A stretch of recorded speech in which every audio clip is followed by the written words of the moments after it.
Akala ko hindi na siya mag-aral kasi malaki na siya eh.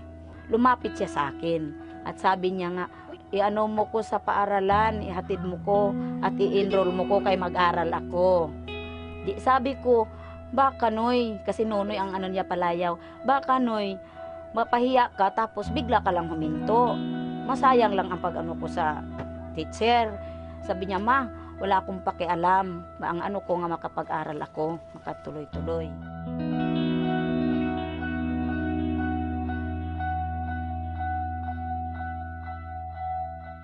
Ako po si Florman Lito, Titiglo Jr.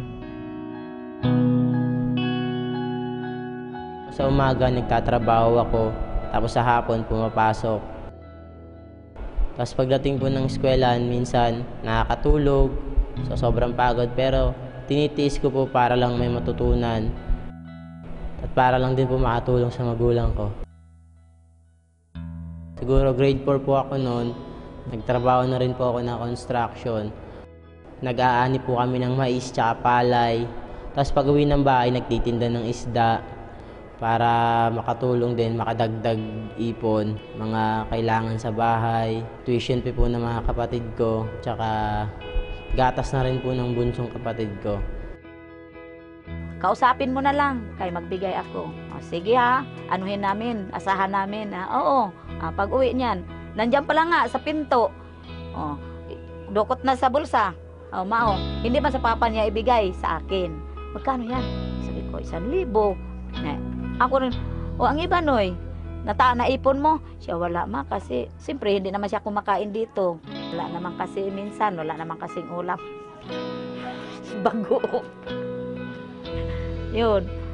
Ayun ko, di nabali, basta may bigas lang, di lang mawala ang bigas.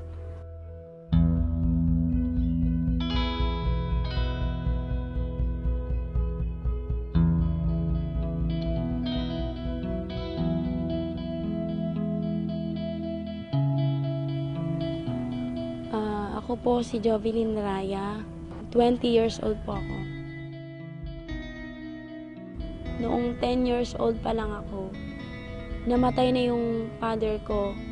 So, doon kami nagsimulang naghirap. Kasi meron kaming sariling bahay na naimpunda ng papa ko, pero naibenta namin yon kasi pinambayad din sa utang, sa pagkakalibing ng papa ko. Tapos, yung mga pangailangan namin sa eskwelahan. Pagkatapos po nun, namasura kami, namulot kami ng mga plastic, mga bote para ibenta at pagdating ng gabi, meron kaming kakainin hanggang umaga. Pumunta kami sa mga building kung saan ini-stock yung mga prutas at mga gulay. Tapos, yung mga nire-reject, binibenta rin po namin para meron din po kaming, kumbaga, panggatas dun sa kapatid ko. Pero hindi namin tiningnan kung gaano kahirap. Bagkus nagpatuloy kami kung ano yung kailangan namin gawin para makasurvive kami sa araw-araw. Minsan nga gusto ko pong tumulong sa kanilang magkapatid dahil nag-aral nga sila. Pero ang sabi ni Jovelyn, Mang, ako na lang po bahala sa sarili ko. Ang anuhin mo na lang po yung mga kapatid ko. So, napakalaking bagay po yun na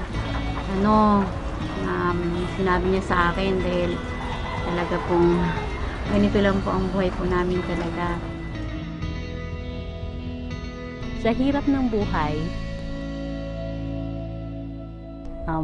pumunta ako dito sa Maynila para magtrabaho bilang isang kasambahay.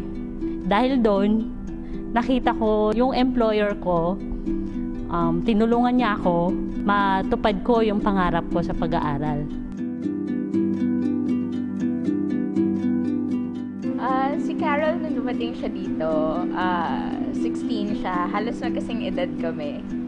Ang napansin namin, masipag siya, trustworthy, talagang may kusa.